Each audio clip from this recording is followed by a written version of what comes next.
ಇಂದು ಕಾಲಿನಡಿಗೂ ತಲೆಯ ಮೇಲಿಗೂ ಬೆಂಕಿ ಹಾಕಿ ಬೇಯಿಸುವ ರೀತಿಯಲ್ಲಿ ಕೇಂದ್ರ ಹಾಗೂ ರಾಜ್ಯ ಸರ್ಕಾರಗಳು ಸ್ಪರ್ಧಾತ್ಮಕವಾಗಿ ಬೆಲೆ ಏರಿಕೆ ಮಾಡುವ ಮೂಲಕ ಬಡ ಮತ್ತು ಸಾಮಾನ್ಯ ಜನರನ್ನು ಕಂಗಾಲಾಗಿಸಿದೆ ಎಂದು ಸಿಪಿಐಎಂನ ಜಿಲ್ಲಾ ಕಾರ್ಯದರ್ಶಿ ಮಂಡಳಿಯ ಸದಸ್ಯರಾದ ಬಿಎಂ ಭಟ್ ಅವರು ಆರೋಪಿಸಿದರು. ಪುತ್ತೂರಿನ ಉಪವಿಭಾಗಾಧಿಕಾರಿ ಕಚೇರಿ ಎದುರಿನ ಅಮರ್ ಜವಾನ್ ಸ್ಮಾರಕ ಬಳಿ ಅಗತ್ಯ ವಸ್ತುಗಳ ಬೆಲೆ ಏರಿಕೆ ವಿರೋಧಿಸಿ ಸಿಪಿಐಎಂ ನೇತೃತ್ವದಲ್ಲಿ ನಡೆದ ಪ್ರತಿಭಟನೆಯನ್ನುದ್ದೇಶಿಸಿ ಅವರು ಮಾತನಾಡಿದರು. ಕೇಂದ್ರ ಸರ್ಕಾರ ಟೋಲ್, ಗ್ಯಾಸ್, ಪೆಟ್ರೋಲ್, ಡೀಸೆಲ್, ಔಷಧ, ಕಾರು, ಶಿಕ್ಷಣ, ಹೋಟೆಲ್ ದರ, ವೀಸಾ ಶುಲ್ಕ, ಬೆಳ್ಳಿ, ರಸಗೊಬ್ಬರ, ಕಾಫಿ, ಚಹಾ ಇತ್ಯಾದಿಗಳ ದರವನ್ನು ಏರಿಸುವುದರ ಮೂಲಕ ಮತ್ತು ತೆರಿಗೆ ಹೆಚ್ಚಿಸುವ ಮೂಲಕ ವಿಪರೀತ ಬೆಲೆ ಏರಿಕೆ ಮಾಡಿದೆ.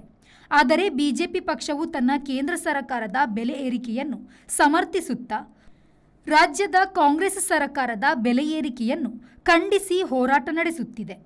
ಇನ್ನೊಂದು ಕಡೆ ರಾಜ್ಯ ಸರ್ಕಾರ ಡೀಸೆಲ್, ಹಾಲು, ವಿದ್ಯುತ್, ಸಾರಿಗೆ, ಸಿಎನ್ಜಿ, ಕಸ ವಿಲೇವಾರಿ ಶುಲ್ಕ, ಮುದ್ರಾಂಕ ಶುಲ್ಕ, ತರಕಾರಿ ಇತ್ಯಾದಿಗಳನ್ನು ದುಬಾರಿಗೊಳಿಸಿದ್ದರೂ ಕಾಂಗ್ರೆಸ್ ಪಕ್ಷ ತನ್ನ ರಾಜ್ಯ ಸರ್ಕಾರದ ಬೆಲೆ ಏರಿಕೆಯನ್ನು ಸಮರ್ಥಿಸುತ್ತಾ ಕೇಂದ್ರ ಬಿಜೆಪಿ ಸರ್ಕಾರದ ಬೆಲೆ ಏರಿಕೆಯ ವಿರುದ್ಧ ಹೋರಾಟ ನಡೆಸುತ್ತಿದೆ.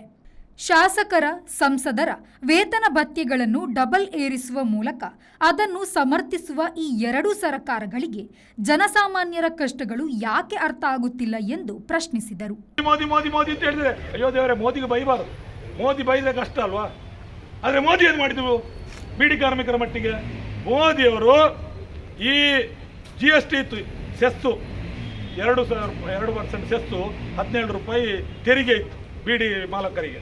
ಬೀಡಿ ಕಟ್ಟಿದ ಪ್ರತಿಯೊಂದು ಸಾವಿರ ಬೀಡಿಗೆ 17 ರೂಪಾಯಿ, ಬೀಡಿ ಕಟ್ಟಿದ ಪ್ರತಿ 2 ರೂಪಾಯಿ, 1000ಕ್ಕೆ 2 ರೂಪಾಯಿ ಸೆಸ್ಸು, 19 ರೂಪಾಯಿ ಇತ್ತು. ಇದನ್ನು ನರೇಂದ್ರ ಮೋದಿಯವರು ಎಂತ ಮಾಡಿದರು? 18ರಲ್ಲಿ ಬೀಡಿ ಕಾರ್ಮಿಕರಿಗೆ 17 ರೂಪಾಯಿ ತೆರಿಗೆ ಕಡಿಮೆ ಆಯಿತು. ನಾನು GST ಏಕ ತೆರಿಗೆ ಸೆಸ್ಸು ಕೂಡ ಅದಲ್ಲೇ ಬಂತು, 28 ರೂಪಾಯಿ 1000 ಬೀಡಿಗೆ.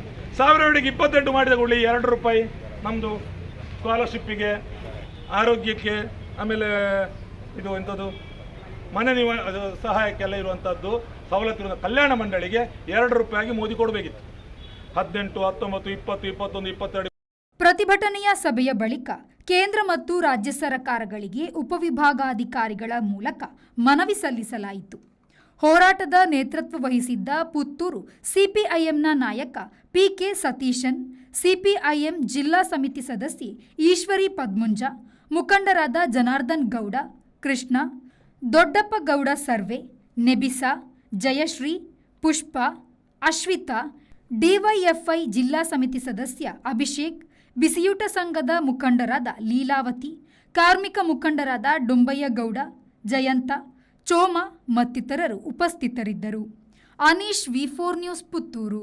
ಪೂರ್ಣ ಭರವಸೆಯ 10,100 ಕೋಟಿ ರೂಪಾಯಿ ವ್ಯವಹಾರ.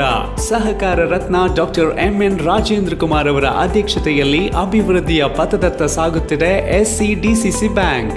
19 ಬಾರಿ ರಾಜ್ಯ ಅಪೆಕ್ಸ್ ಬ್ಯಾಂಕ್ ಪ್ರಶಸ್ತಿ, 18 ಬಾರಿ ನಬಾರ್ಡ್ ಪ್ರಶಸ್ತಿ ಪಡೆದ ರಾಜ್ಯದ ಬ್ಯಾಂಕ್.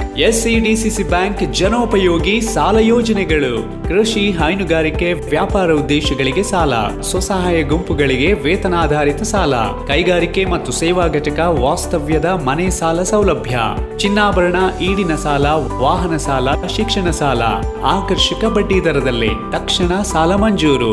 107 ವರ್ಷಗಳ ಸಾರ್ಥಕ ಸೇವೆಯಲ್ಲಿ ದಕ್ಷಿಣ ಕನ್ನಡ ಜಿಲ್ಲಾ ಕೇಂದ್ರ ಸಹಕಾರಿ ಬ್ಯಾಂಕ್ ನಿಯಮಿತ. ಪ್ರಧಾನ ಕಚೇರಿ, ಉತ್ಕೃಷ್ಟ ಸಹಕಾರಿ ಸೌಧ, ಕೊಡಿಯಾಲ್ ಬೈಲ್, ಮಂಗಳೂರು.